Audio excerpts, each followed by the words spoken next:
नमस्कार दोस्तों, स्वागत है आपका न्यू उत्कर्ष चैनल में। और आज का जो हमारा टॉपिक है वो फिज़िक्स से रिलेटेड है और फिज़िक्स की इस श्रृंखला में हम आगे बढ़ेंगे। और आज का जो हमारा टॉपिक है वो गुरुत्वीय त्वरण और उसके मान में परिवर्तन। यहाँ पे मैं स्मॉल जी की बात कहना चाहूँगा। यहाँ पे मैं स्मॉल जी के विषय में आज हम लोग यहाँ पर जानेंगे कि ये होता क्या है और इसके मान में परिवर्तन कैसे होता है। जब पृथ्वी ये गुरुत्वीय त्वरण यानी स्मॉल जी के मान में परिवर्तन किस कारण से होता है उसके बारे में हम लोग यहाँ पे विधिवत चर्चा करने वाले हैं। तो प्लीज़ प्लीज़ सेशन को ज़्यादा से ज़्यादा शेयर कर दीजिएगा, लाइक करिएगा और हाँ, नोट डाउन जरूर कर लीजिएगा। नोट डाउन करने से क्या होगा, चीज़ें आपकी कन्फर्म हो जाएंगी। और नोट डाउन करते रहने से जानते हैं बहुत सारे प्लस पॉइंट ये होता है कि जब आपका एग्ज़ाम कोई भी पास आता है तो हम लोग उस चीज़ों को जो है देख लेते हैं ना। तो साथ ही साथ हम इससे रिलेटेड कुछ क्वेश्चंस भी कराएंगे आज आपको यहाँ पे, जो आपके परीक्षा दृष्टि से बहुत ही ज़्यादा इम्पॉर्टेंट होने वाला है। तो प्लीज़ सेशन को आप लोग शेयर भी करते रहिएगा और लिखिए ज़रूर बेटा, और वीडियो को पूरा देखा करिए, ठीक है। तो आइए समझते हैं आखिर गुरुत्वीय त्वरण होता क्या है और फिर दूसरा हम लोग समझेंगे इसके मान में परिवर्तन कैसे कैसे होता है। तो जब कोई वस्तु ऊर्ध्वाधर दिशा में गति करती है, ठीक है, ऊर्ध्वाधर दिशा में गति करती है तो पृथ्वी के गुरुत्वाकर्षण के कारण उसके वेग में परिवर्तन होता है, अर्थात त्वरण उत्पन्न होता है और इसे ही हम गुरुत्वीय त्वरण कहते हैं। भाई जाहिर सी बात है, जो गुरुत्वाकर्षण का नियम था वो सन 1687 में न्यूटन ने दिया था। सबसे पहले इंपॉर्टेंट क्वेश्चन आ गया हमारे सामने, क्या कि न्यूटन ने गुरुत्वाकर्षण का नियम दिया था। कब दिया था? सन 1687 में दिया था। कब दिया था? सन 1687 में न्यूटन ने गुरुत्वाकर्षण का नियम दिया था। और इनकी एक पुस्तक थी प्रिंसिपिया, बहुत ही ज़्यादा इंपॉर्टेंट है। प्रिंसिपिया में इन्होंने दिया था अपना जो सिद्धांत दिया था, वो प्रिंसिपिया में एक जो इनकी पुस्तक है उसमें इन्होंने इसका प्रतिपादन किया था।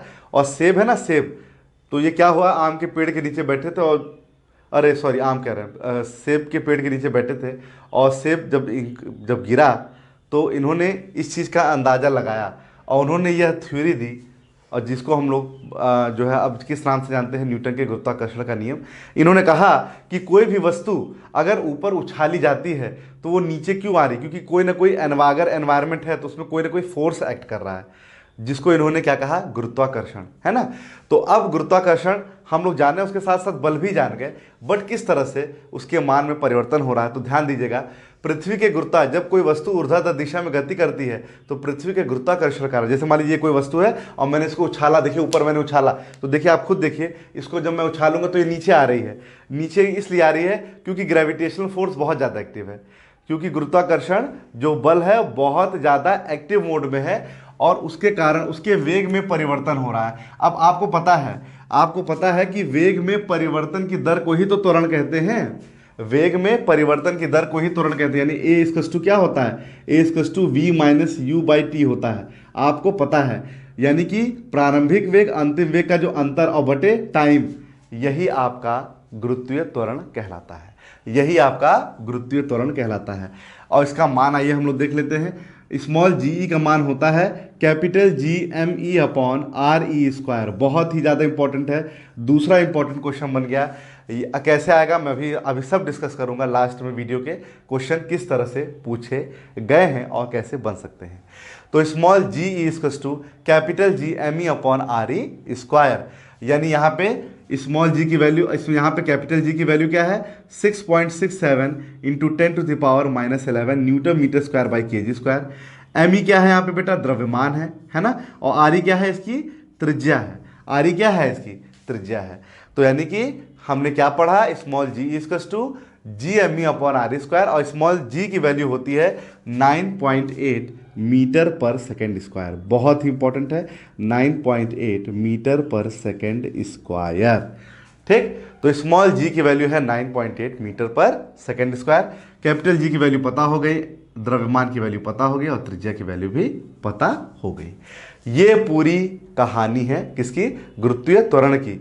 अब इसके मान में हम कैसे परिवर्तन ला सकते हैं, तो दो तरीके से है। सबसे पहले आपको जानना है वो दो तरीका कौन कौन सा है।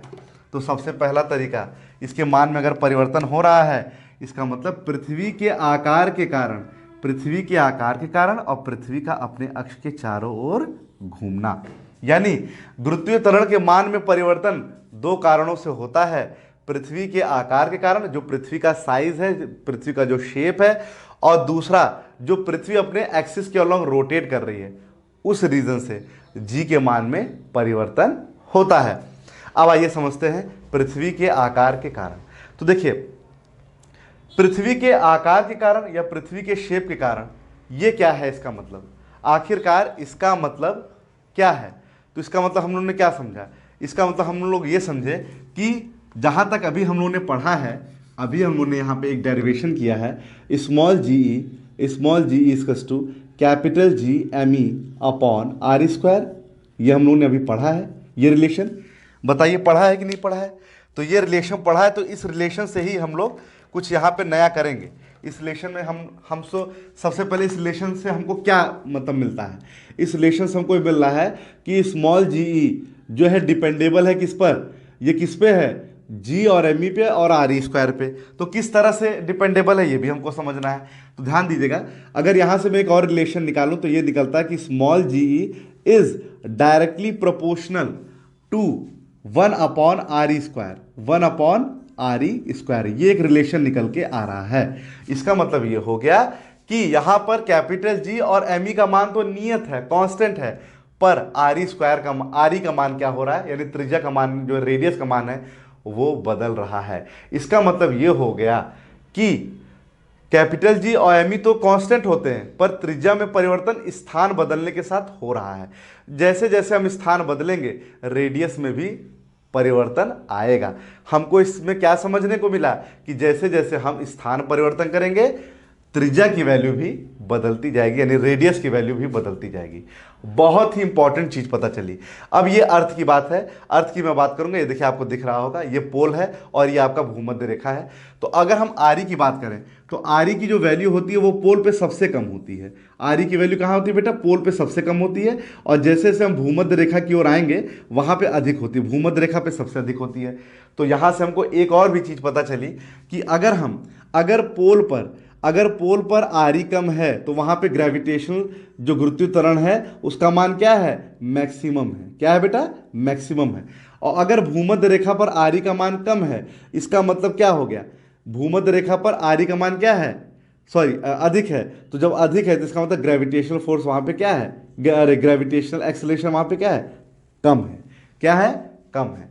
तो इस तरह से हम लोगों ने समझा कि जीई और आर ई में क्या रिलेशन है। तो ये मैं उम्मीद करूंगा अच्छा लग रहा होगा, तो वीडियो को पूरा देखिएगा।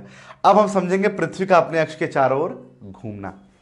तो आपको पता है पृथ्वी अपने एक्सिस के अलोंग क्या करती है? घूमती है। और पृथ्वी के अंदर स्थित बहुत सारी वस्तु क्या एक वृत्ताकार पथ पर गति करती है। तो जैसा कि हम लोगों ने पढ़ा था, जब कोई वस्तु, जैसे मान लीजिए कोई सर्कुलर पाथ है, ये कोई सर्कुलर पाथ है, जब कोई वस्तु किसी वृत्ताकार पथ पर गति करती है तो वस्तु पर एक बल काम करता है जो केंद्र की ओर होता है। उसको हम लोग अभिकेंद्रीय बल कहते हैं। F बराबर होता है mv स्क्वायर अपॉन आर।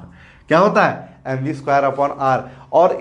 और जब वो वृत्ताकार पथ पर गति करती है तो पर्टिकुलर क्या होता है? एक कोई कोण बनाती है, तो उसे एंगुलर वेलोसिटी बोल देते हैं। क्या बोलते हैं? एंगुलर वेलोसिटी बोल देते हैं। और इस पूरी प्रोसेस में जो एक्सेलरेशन उत्पन्न होता है, एक्सेलरेशन, उसे हम लोग बोलते हैं गुरुत्वीय त्वरण। यानी कहने का मतलब कहीं ना कहीं ग्रेविटेशनल एक्सेलरेशन की बात यहाँ पर भी आ गई। मतलब हमने सिद्ध कर दिया कि गुरुत्वीय त्वरण के मान में परिवर्तन पृथ्वी के आकार के कारण के साथ साथ पृथ्वी के अपने अक्ष के चारों ओर घूमने के कारण भी होता है। अब देखिए, यहाँ तक तो ये पूरे वीडियो की बात हो गई। अब मैं यहाँ पे डिस्कस करूंगा कि क्वेश्चंस कैसे कैसे पूछे गए हैं। एकदम क्लियर बात यहाँ पे होगी। सबसे पहला क्वेश्चन आपसे पूछ सकता है कि निम्न में से कौन सा संबंध सही है? तो देखिए, स्मॉल जी ई की value G M E upon R square, यही सही है। और आपको उल्टा पुल्टा करके 4 विकल्प दे देगा, तो आप इसको सही करना होगा। दूसरी बात, कभी कभी पूछ लेता है कि सार्वत्रिक गुरुत्वाकर्षण यानी ग्रेविटेशनल जो कांस्टेंट है उसकी वैल्यू क्या होती है? तो 6.67 इंटू 10⁻11 न्यूटन मीटर स्क्वायर पर केजी स्क्वायर। ये भी आपको याद रखना है, इसके वैल्यू में भी परिवर्तन करता है। स्मॉल जी की वैल्यू बेटा क्या होती है? 9.8 मीटर पर सेकेंड स्क्वायर। बहुत इंपॉर्टेंट है, टेट और सुपर टेट में बहुत बार पूछा गया है ये। और आप देखिएगा 9.8 मीटर पर सेकेंड स्क्वायर काफी बार पूछा गया है।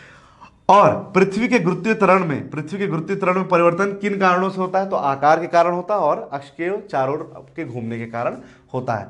फिर पूछा गया है कि आप बताइए कि अगर त्रिज्या अगर ध्रुवों पर आरी का मान कम हो, या ऐसे सीधे पूछा कि ध्रुवों पर त्रिज्या का मान क्या होता, कम होता, ज्यादा होता, अपरिवर्तित, या इनमें से कोई नहीं। तो ध्रुवों पर आरी का मान क्या होता, कम होता है। फिर ऐसे अलग से पूछ लिया है कि ध्रुवों पर जो है गुरुत्वीय त्वरण का मान क्या होता है। तो भाई जाहिर सी बात है, अगर आरी का मान कम है तो गुरुत्वीय त्वरण ज्यादा ही होगा। तो ये इस तरह से कुछ क्वेश्चंस यहाँ से अराइज हुए हैं, तो हम लोग को उनको नज़रअंदाज नहीं करना है, कॉन्सेप्ट समझना है और साथ ही साथ क्वेश्चंस भी करते रहना है। तो सेशन कैसा लगा शेयर करिएगा, और प्लीज़ वीडियो को शेयर जरूर कीजिएगा और लिख जरूर लीजिएगा, जिससे आपको एग्जामिनेशन टाइम में आपको काफ़ी हेल्प हो सके। तो मिलते हैं नेक्स्ट वीडियो में, अभी के लिए इतना ही, धन्यवाद।